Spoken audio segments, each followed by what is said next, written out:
브리핑을 시작하겠습니다. 중증과 응급환자 중심의 비상진료 체계는 큰 변동 없이 유지되고 있습니다. 3월 28일 기준 수도권 주요 5대 병원의 입원 환자는 지난주 평균 대비 3.4% 증가한 4,936명이며 기타 상급 종합병원의 입원 환자는 지난주 평균 대비 5.8% 증가한 18,027명입니다. 상급 종합병원 중환자실 입원 환자는 2,893명으로 지난주 평균과 유사한 수준입니다. 3월 27일 기준으로 상급 종합병원의 수술은 2,530건이며 지난주 평균 대비 4.8% 늘어났습니다. 응급실 408개소 중 97%인 394개소가 병상 축소 없이 정상 운영되고 있습니다. 다만 현장 의료진의 피로도가 증가하고 있고 상급 종합병원의 수술 일정이 연기됨에 따라 환자들의 불안감도 커지고 있습니다. 정부는 현장의 상황과 의료기관의 배후 진료 역량 변화 등을 예의주시하며 중증 응급환자 중심의 비상진료가 유지되도록 최대한 노력하겠습니다. 지난 2월 28일 상급 종합병원의 중증 응급 진료 기능을 강화하는 비상진료 보완 대책을 발표한 지 약 한 달이 되었습니다. 상급 종합병원과 종합병원 간 신속한 환자 전원과 협력 진료 체계를 강화하기 위해 지난 3월 19일에 종합병원 100개소를 진료 협력병원으로 지정하였으며 오늘부터는 종합병원 50개소를 추가해 총 150개소의 진료 협력병원을 운영합니다. 응급 환자가 적절한 의료기관으로 신속히 이송될 수 있도록 3월 4일부터 수도권, 충청권, 전라권, 경상권 4개 권역을 담당하는 긴급대응 응급의료 상황실을 운영하고 있으며 현재까지 약 200명의 응급 환자를 적정 의료기관으로 연계 전원하였습니다. 3월 15일부터 응급실 과밀화를 방지하기 위한 경증 환자 분산 지원 사업을 시행하고 있으며 현재까지 전국 43개 권역응급의료센터에서 약 3,300명의 경증과 비응급 환자를 인근 의료기관으로 인계하였습니다. 의료 현장의 대체 인력 지원을 위해 3월 11일과 3월 21일, 3월 25일 세 차례에 걸쳐 총 413명의 공중보건의사와 군의관을 의료기관에 파견하였으며 간호사 업무 범위 관련 시범 사업을 통해 현재 상급 종합병원의 87개 비상진료 공공 의료기관에 약 5,000명의 진료 지원 간호사가 활동 중입니다. 이러한 조치들은 의료 전달 체계 강화를 통해 중증 응급 환자의 진료 공백을 최소화하고 전공의에 대한 의존도를 낮춰 나가는 등 의료 체계를 정상화하기 위한 노력이기도 합니다. 정부는 어제인 3월 28일 건강보험정책심의위원회 심의를 통해 비상진료 체계 유지를 위한 월 1,882억 원 규모의 건강보험 지원을 연장하기로 결정하였습니다. 앞으로도 중증 응급환자 진료에 차질이 없도록 비상진료 체계를 더욱 강고히 유지해 나가겠습니다. 지난 3월 24일 대통령께서 총리께 의료계와의 대화를 당부하신 이후 정부는 의료계를 비롯한 각계와 대학과의 긴밀한 소통을 통해 의료개혁에 대한 이해와 공감대를 넓혀가는 노력을 지속하고 있습니다. 지난 3월 25일에는 사회부총리와 복지부 장관께서 경상국립대를 방문해 총장, 의대 학장 등 대학 관계자로부터 대학의 요구사항 등 현장 의견을 청취하였습니다. 3월 26일에는 대통령께서 지역 2차 병원인 청주 한국병원을 방문하셔서 의료 현장을 지키고 있는 의료진을 격려하고 현장의 목소리를 청취하였습니다. 같은 날 총리와 사회부총리, 복지부 장관께서는 서울대학교를 방문하였으며 의료계 및 학계 인사들과 의료 현안에 대해 진솔하게 논의하고 협의체를 계속 확대해 나가기로 하였습니다. 3월 27일에는 총리께서 충남대병원을 방문하여 비상진료 체계를 점검하고 현장 의료진과 병원 관계자의 목소리를 청취하였습니다. 같은 날 부총리께서는 강원대를 방문하였으며 총장, 의대 학장, 병원장 등을 대상으로 교육 여건 현황과 향후 계획에 대한 의견을 청취하였습니다. 3월 28일에는 국무총리께서 한국 희귀난치성 질환 연합회를 방문하여 의사 집단 행동 장기화로 인한 중증 환자의 애로사항을 청취하였습니다. 같은 날 복지부 장관께서는 소비자 단체를 만나 비상진료 체계와 의료 이용 개선을 위한 현장의 의견을 청취하였습니다. 오늘 오전에는 복지부 장관께서 8개 사립대병원 병원장과의 간담회를 추진하였습니다. 장관께서는 비상진료 체계 차질 없는 이행을 당부하면서 필수 의료 지원을 강화하기 위한 현장의 의견을 청취하였습니다. 오늘 오후에는 총리께서 서울 주요 5대 병원장 간담회를 주재하십니다. 아울러 정부는 의료계와 건설적인 논의를 위해 필수 의료에 대한 전폭적인 지원을 약속하고 내년도 예산을 함께 논의할 것을 제안하기도 하였습니다.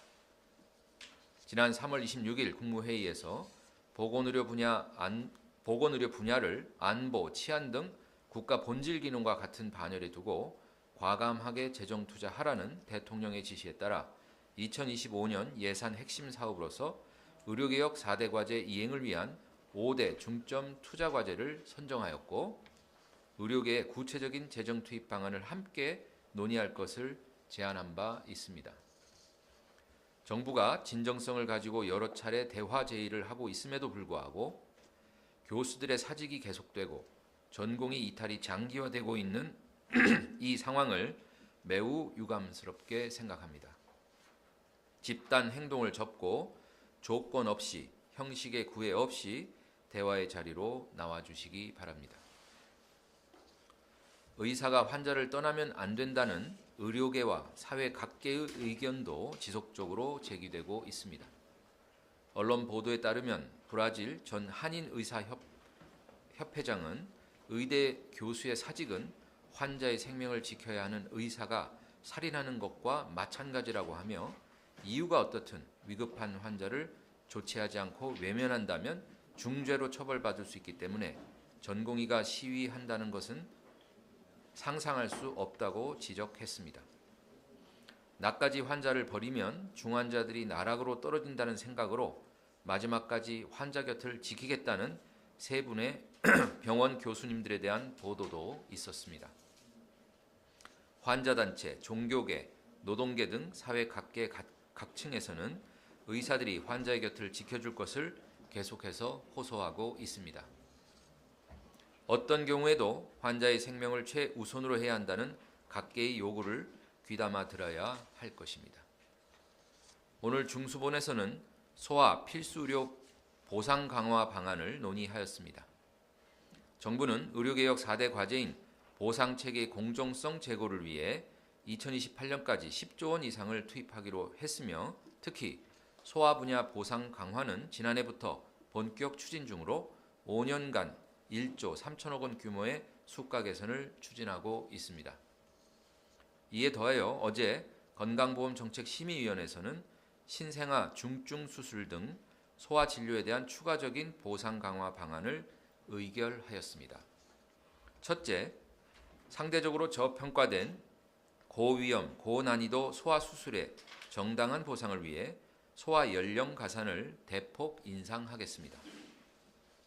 올해 5월부터 고위험, 고난이도 수술로 지정된 281개 항목의 수술 첫 치료와 마취료의 연령 가산을 대폭 확대합니다. 현재 체중 1,500g 미만 신생아와 1세 미만 소아에 대해서만 별도로 높게 적용하던 연령 가산을 6세 미만 소아까지 확대하고 가산 수준도 최대 300%에서 1000%로 대폭 인상합니다. 연령 가산이 적용되면 1,500g 미만 이른둥이에게 필요한 고위험 고난이도 수술인 동맥관 개존증 폐쇄술이 시행될 경우 총 수술 수가가 기존 711만 원에서 1,769만 원으로 약 2.5배 인상됩니다. 둘째, 고위험 신생아가 지역 신생아 중환자실에서 안전하게 진료받을 수 있도록 지역 수가를 신설합니다. 우리나라의 고위험 신생아는 지속 증가 추세로 2010년 대비 2022년에 조산화 비율은 5.8%에서 9.8%로, 저체중아 비율은 4.9%에서 7.8%로 약 1.5배 이상 증가하였습니다. 정부는 신생아 집중 치료를 지원하기 위해 올해 1월부터 신생아 중환자실 입원료를 약 1.5배 인상한 바 있습니다. 이에 더해 전문 인력 확보와 유지가 어려운 지방의 신생아 중환자실 지원을 위해 올해 5월부터는 지역별로 차등화된 공공정책 수가를 지원합니다.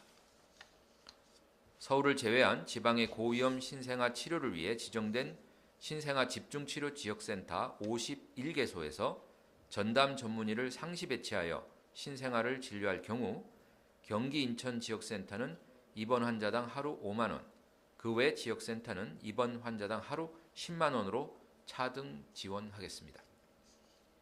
이를 통해 고위험 신생아가 전국 어디서나 안전하게 진료받을 수 있도록 필수 의료의 지역 간 격차를 해소해 나가겠습니다. 정부는 어제 의대 교육지원 TF를 개최하여 국립대병원 임상교육훈련센터 확충 방안을 논의하였습니다. TF에서는 국립대병원이 지역 내 의료 인력에 대한 의료기술 교육 훈련을 제공하여 공적 역할을 강화할 필요성에 대해 공감하고 국립대병원 임상교육훈련센터의 확충 및 내실 있는 운영 방안을 논의하였습니다. 정부는 2021년부터 올해까지 8개 국립대병원의 임상교육훈련센터 건립과 장비 구입을 위해 434억 원을 투입하였으며 올해 하반기에는 충남대병원 임상교육훈련센터가 개소되어 운영을 시작합니다. 또한 2025년부터 임상교육훈련센터가 없는 강원대병원과 경상국립대병원도 임상교육훈련센터를 구축하기 시작하며 단계적으로 모든 국립대병원에 임상교육훈련센터 10개소를 구축할 예정입니다. 아울러 세부적인 재정지원 사항은 관계부처 간 협업을 통해 구체화하기로 하였습니다. 정부는 의학 교육의 질 제고를 위해 모의 실습 중심의 체계적인 임상교육 훈련을 제공하고 보건 및 의료계열 학생, 전공의를 포함한 지역 내 보건의료 인력의 역량 강화 지원 방안도 꼼꼼히 준비하고 신속하게 추진하겠습니다.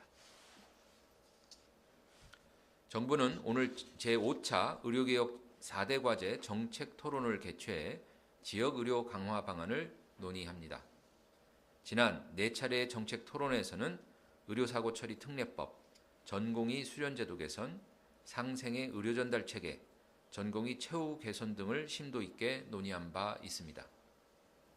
오늘은 생명과 지역을 살리는 지역의료 강화 방안을 주제로 지방의료원 연합회장, 국립대병원 공공부원장, 지자체의 보건행정 담당 국장 등 지역의료 관계자와 전문가들이 모여 근본적인 정책 대안을 모색하고자 합니다. 정부는 오늘 토론회에서 제기되는 다양한 제안을 정책에 반영하고 지역 의료에 대한 과감한 재정 투자를 통해 모든 국민이 언제 어디서나 제때 진료받을 수 있는 지역 완결 필수 의료를 실현하겠습니다. 전공의들에게 당부드립니다. 즉시 소속된 수련 병원으로 복귀하시기 바랍니다. 그리고 정부와의 건설적인 논의에 참여해 주시기 바랍니다. 의료의 미래를 이끌어갈 핵심 인재로서 여러분들의 진로에 문제가 생기지 않도록 한시라도 속히 의료 현장으로 돌아오기 바랍니다. 의대 교수님들에게 당부드립니다. 집단 사직을 철회해 주시기 바랍니다. 교수님들의 집단 사직이 환자에게 미치는 영향은 전공의 사직과는 비교가 되지 않을 정도로 큽니다. 그리고 조건 없이 정부와의 대화의 자리로 나와주시기 바랍니다. 대화에 선결 조건을 붙이는 것은 대화를 더욱 어렵게 만드는 것입니다. 이제 대화의 자리로 나와 정부와 함께 건설적인 논의를 해나갈 것을 제안합니다. 정부는 2025년도 예산 편성 핵심 과제로 의료개혁 4대 과제 이행을 위한 5대 중점 투자 과제를 발표한 바가 있습니다. 이에 대한 투자 우선순위를 결정하고 구체적인 예산 편성을 논의하는 자리에 전공의, 의대 교수님 등 의료계에 보다 적극적인 참여를 다시 한번 요청드립니다. 정부는 의료계에서 제안하시는 의견을 경청하고 필수 의료 분야에 전폭적인 지원을 해 나가겠습니다. 국민 여러분께 말씀드립니다. 의료개혁은 의사 직역에 국한된 사안이 아니라 모든 국민이 직접적인 당사자이며 의료개혁의 성패는 5천만 국민의 생명과 직결됩니다. 다수의 국민이 원하는 의료개혁을 특정 직역과 흥정하듯 뒤집는 일은 없을 것입니다. 5천만 국민을 뒤로 하고 특정 직역에 굴복하는 불행한 역사를 반복하지 않겠습니다.